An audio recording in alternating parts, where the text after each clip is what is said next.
everyone, I recently had a question by a member of the Bug Out location about the different types of Mylar bags, what you can store in them, what they're good for. And I wanted to do what I want to do in this video is just do a quick overview of what they are, the different sizes there are, what you can store in them, how much of the oxygen absorbers you need to use depending on what you're storing and what size. Also, sealing the bags themselves. I want to go through a few of the questions that I hear from time to time in the preparedness community about using Mylar bags, as well as some of the misconceptions. Some of these I hear over and over and over again, and it just never ceases to amaze me. Like I said, this is going to be a general overview of everything. Everyone is different. Everyone has different techniques and ideas. If you've got any, leave them in the comments below. I'd appreciate that. But this is sort of how I do things. So first, let's go over the different types of bags. And I just got a collection here of some of the ones that I have. I've got these that I got from Wallaby, which I will go over, some of the reputable companies as well. Wallaby is my go-to for Mylar bags just because I trust them. Again, I will go into that a little bit.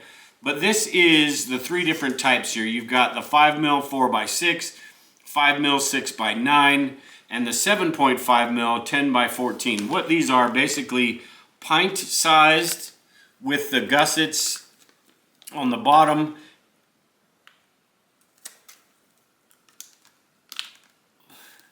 And the zippers on top. And then you've got the quart size, same thing. And then you've got the gallon-sized bags right here. I have had these for a long time and didn't know how much I was going to use them until I got the Harvest Right freeze dryer. And then as you can see, with a meal like this, I am using these all the time. So it really just depends on what you're putting in your food. Then you've got the larger 5-gallon size, and this one right here is the one with the gusset at the bottom and then the zipper on top. These, you can get these just a plain bag without all the fancy stuff on it. I have some of these somewhere, and come to think of it, looking at this table, every bag I have has got the gusset and the zipper on it. So I do like these a little bit better because it gives me the option of, let me put this aside, it gives me the option if I have to open this bag and I don't use everything in it. Which one do I have here? This rice is a good example. I have this bag of rice right here. If I open this up, I can close this without having to put this in another container or resealing this. I've got the zipper right there on the top, the seal, and I don't have to worry about it. I can put this in my pantry and I'm good to go. So that's why I like these bags. They are a little bit more expensive, but depending on what you're using them for, I think they're worth it. So like I said, there are a number of different sizes. I even just got these, which are MRE pouches. I just got these because I want to try them out. And these are basically, let me open up one of these right here. Again, with the gusset and all that, but just little packs that you can put camping meals and stuff in. And I'm going to try to maybe put some chili mac or something like that in these. And just have these meals that are ready to go. You just add water in there and boom, you're good to go. Just like Mountain House packages their meals, things like that. So I'll be doing a video on this here in the near future, but just got those from Wallaby as well. They come with, this little kit comes with oxygen absorbers as well. And these are 400 cc oxygen absorbers. Now, as far as oxygen absorbers for your packaged meals, this is a question. It gets kind of confusing sometimes because you've got all the different sizes and these people will send them to you. You're not sure exactly what goes in what and how much. My rule of thumb, and this varies, so this isn't written in stone. There are a bunch of great articles about how much to use and what type of food you're using. But between 400 and 500 cc's per gallon is usually pretty close. Now, like I said, it's different depending on what food you store. If you're storing flour that takes up a lot of the volume of that container or that bag, there's not going to be as much air in there. if you are storing pasta, beans, things like that, that there's still going to be more volume, there's still going to be more air in that bag, then you may need more oxygen absorbers in there. But a general rule of thumb is 400 to 500 cc's per gallon. And I like to go over that amount because it's better to be safe than sorry when it comes to these types of bags. And I'll go over the mill and the quality and all that as well. But it's better to be safe than sorry. You can't use too much when it comes to oxygen absorbers, so you don't have to worry about that. One thing with the oxygen absorbers, and you'll get them from a bunch of, usually the bags that you buy come with them. Some of them do, some of them don't. But they don't say how many cc's on the package themselves. These ones are from Harvest Right. So what I do is I write it on the bag itself. These are 700 cc oxygen absorbers. And if I just leave these in there and then 2 years later I go to check them, I won't remember exactly how much they are. Some of these are a good example. Like these ones, I would have no idea. These ones say that they're 2,000 cc's. I'm not so sure about that, because if you look at these ones compared to the ones that Harvest Right Rights they're a lot thicker than these ones, and they're about the same size. So if these are 700, I don't know how it's possible those could be 2,000 unless they're talking about this whole pack being 2,000. But you look at this, you've got 300 cc's from Fresh Pack, which is a great company. These are 300 cc's, and you know, it's really hard to tell. I don't trust. That's why I put the question mark on there, because I'm not going to bet that those are 2,000 cc's. Just because they say they are doesn't mean they are. These ones right here are 200 cc's, and these ones look like, just a little bit smaller than the 300 cc. So these are probably all correct. I know the Fresh Pack are absolutely correct, and I know the Harvest Right ones are absolutely correct, but that's because they're reputable companies. Which leads me to where to get your Mylar bags and who to get them from. And this is one I'd love to hear your comments below. I know there are a couple that I can think of right off the bat, and that is Wallaby Mylar bags and then Pack Fresh, which are the two that I know if I order something, it's going to be a quality product. There are so many different things on Amazon, so many different retailers of Mylar bags, made from China and all that different stuff. You have no idea what you're getting. In my opinion, if you're storing something and you want it to last for long term, whether that be 5 years, 10 years, 20 years, you want to make sure that what you're doing is going to work. Otherwise, you're wasting your time. So when it comes to storing for long-term storage, the food for long-term storage, always buy, even though it's a little bit more expensive and you can probably find something that might be half the price on Amazon, don't cheap out like I normally do. Make sure you're getting the good quality stuff. And that's what I do when it comes to the bags themselves. And if the bags themselves come with the oxygen absorbers, you're going to have more confidence. I know I do, that these are going to be quality. Now also with the oxygen absorbers, you will see, like these ones right here, I'm sure are one of those. I bought these in the past. I can't even remember where I bought them, but you can see on these, there's that little pink dot on there, and that is telling you that there is no oxygen present in those oxygen absorbers. If that turns purple, that means there's oxygen in there. With these, the cheaper ones, you don't get that, even though I like the fact that these are individually packaged rather than a full pack of, I believe there's 10 in there. You don't know how well they are. Now you can mess with them. Let me open this a little bit and I'll show you. You can tell a little bit if they are flexible like that. If they feel like a brick, they're not any good. But if they're flexible and grainy, they're still probably pretty good. So you can tell that way. But the best way is to have that little dot on there is going to tell you, it's a visual indication that yes, these are fine. The Fresh Pack also has the same thing on them. So reputable companies, you're going to get a good product from reputable companies. So like these are the Legacy or the Wallaby that I made some chili mac, my own chili mac, which I have a recipe on. These are the Wallaby bags with the Wallaby the oxygen absorbers. Now with the oxygen absorbers, you do have a limited amount of time once you open them. Like I was saying, you've got this right here, which is a pack of probably 10. Most of them come in 10s.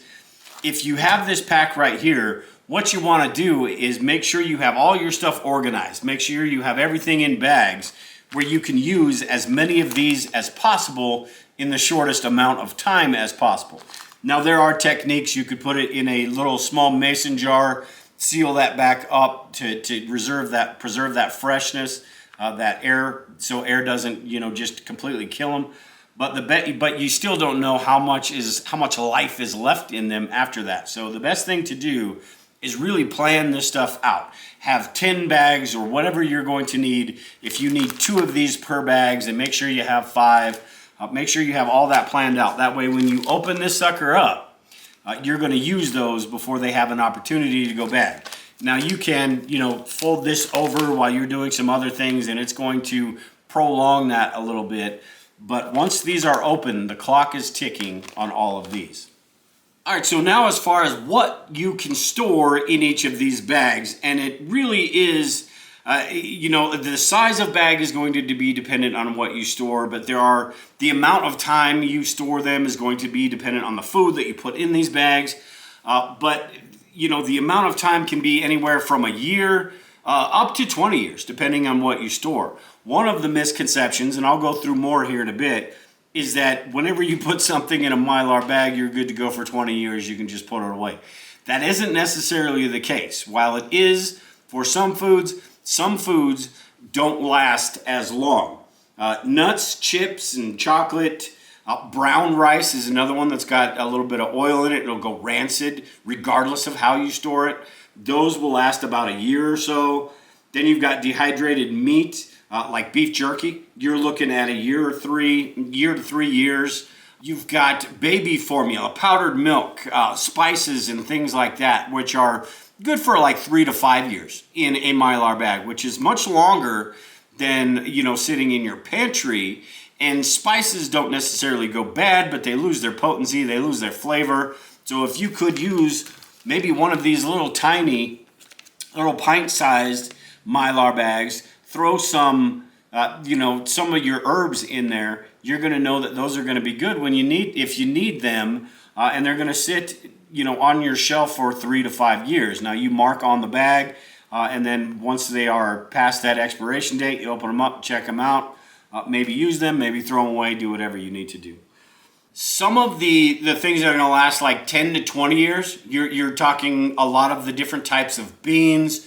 You're talking about white flour, things like that. So you're not going to, depending on how you seal it, and I know everybody's got their own opinions on this, and I do as well, but you're looking at between 10 and 20 years. So it really depends on how it's packaged, how it's sealed. I know a lot of these companies, like Augustin Farms, we've got a big, huge bucket of flour that is good for 25 years, they claim. It's all a matter of how it's packaged and how confident you are in the process. My whole point with this, and there's a bunch of articles on what exactly you can store and how long it will store. My whole point with this is just because you put it in a Mylar bag doesn't mean it's good to go for 25 years. Now that's why I decided to get the Harvest Right, because the Harvest Right freeze dries everything, meaning it takes the moisture out of everything. And these are chicken strips that I made, which are absolutely fantastic, by the way. But it takes the moisture out of everything. So this does have a shelf life of 25 years, 20 years, give or take, depending on how it's sealed. And I will go over how it's sealed as well and the type of bag you're using. So again, it really is important if you're looking at that long-term stuff to make sure that you're using a good quality bag, you're using good quality oxygen absorbers from reputable companies. And one more thing on that is to make sure that I'm trying to see this one right here. This is an MRE that I made a little while back, and I'm gonna open this up pretty soon because I'm not exactly happy with, I'm not exactly confident in the products that I put in here because they were all pre-packaged things. But one of the most important things when you're packaging up this food is to mark clearly exactly what is in this. Like this one is raw eggs. So I put really clearly on the top that this is raw, because the last thing you want to do is open this up and grab a spoonful. Mark really clearly, because by the time you use this, if it does sit on your shelf for 3 to 4 years, you want to have as much information on this label as you possibly can. How much, like with this chicken right here, and this is a pretty simple one because it's just all you do is soak it in water.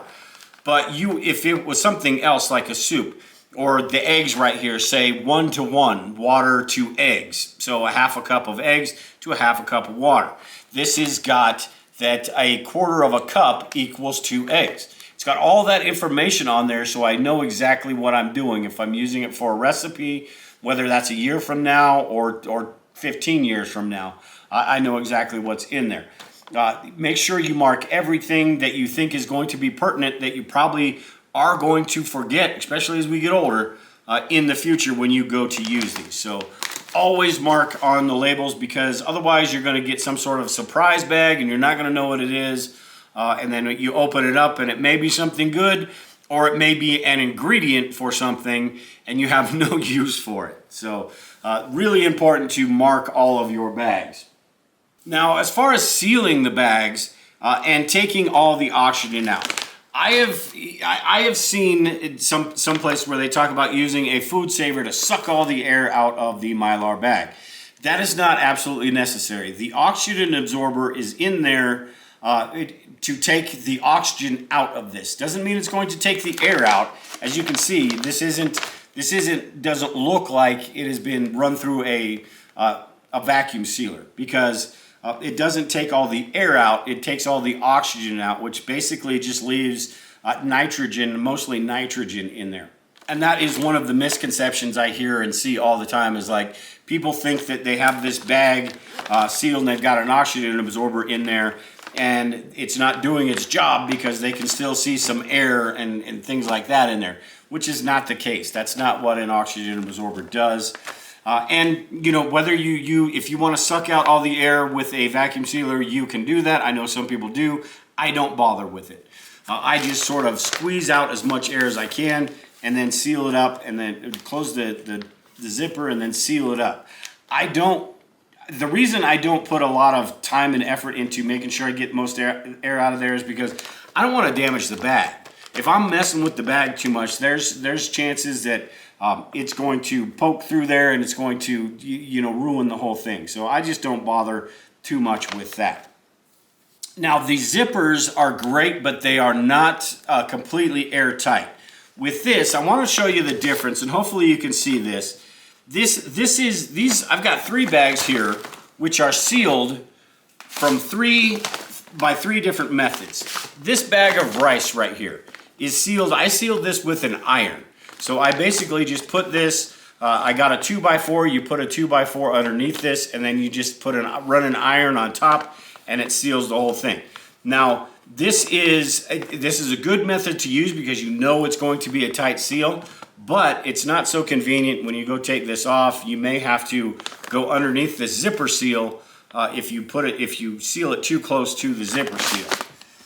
This right here is what I wanted to show you. This is the difference between a cheap impulse sealer, which is this one right here, the ones you can get on Amazon for really cheap and who knows how long they last, and this is the one sealed by the Harvest Right. Now, this one has got a much thicker seal, and the Harvest Right impulse sealer, the element on that runs across the end, from end to end, is probably a 1/4 inch to a 1/2 inch thick. I don't know exactly how thick it is. Whereas the low-cost ones is basically just a piece of wire or 2 pieces of wire. So you can see on this one that it's just a whole lot better to use a quality sealer if you're going to go with that method. I know, like I said, this one I used an iron on. I know you can use a straight iron, a flat iron. I don't necessarily trust those too much, and I know some people do, because I don't trust myself, basically, to make sure I've got a complete seal all the way across this. That's what I want to have. So it is worth the money if you want to go that route of getting a good quality sealer. or just using, if you don't have that money, I would say an iron is probably your best bet. You just want to make sure it is completely sealed all the way across. You don't have a little gap right here where air could get in or something like that. So sealing is it just like everything else in this. All of these different steps, from the bag that you use to the oxygen absorbers you use, all of these play a role in how effective your packaging is going to be. And if you're spending the time doing this stuff, repackaging food, you want to get it right, because if it's going on your shelf for 5 to 20 years, however long it may be, you want to make sure when you go to grab that in a disaster or an emergency that it is good to go, and you're not going to have to worry about throwing 15 different things out just to get one meal. All right, so I want to go over a few of the misconceptions, and I found this on FreshPak's website, and they go over a few things that people always talk about, but it's not necessarily true. And the first one they've got here is, like I talked about a little earlier, your Mylar bag will look vacuum packed when oxygen has been removed, and this is false. It's a very common misconception that the vacuum packed look is a confirmation that the oxygen has been removed. This myth is probably why people seem to think some oxygen absorbers don't work. True, it will often take this effect, but it doesn't mean that it's always going to do that. Like I said earlier, oxygen absorbers don't absorb air, they absorb oxygen, which is 21% of air. So the rest is going to be nitrogen. The next one they've got here is the thicker Mylar works best, and this is false as well. Thickness only relates to the physical strength of the bag and the weight it will hold. Think of like a milk jug versus a 2-liter water bottle. The milk jug is good. You're going to be able to crush a milk jug a lot easier than you will a 2-liter water bottle. Same thing applies here.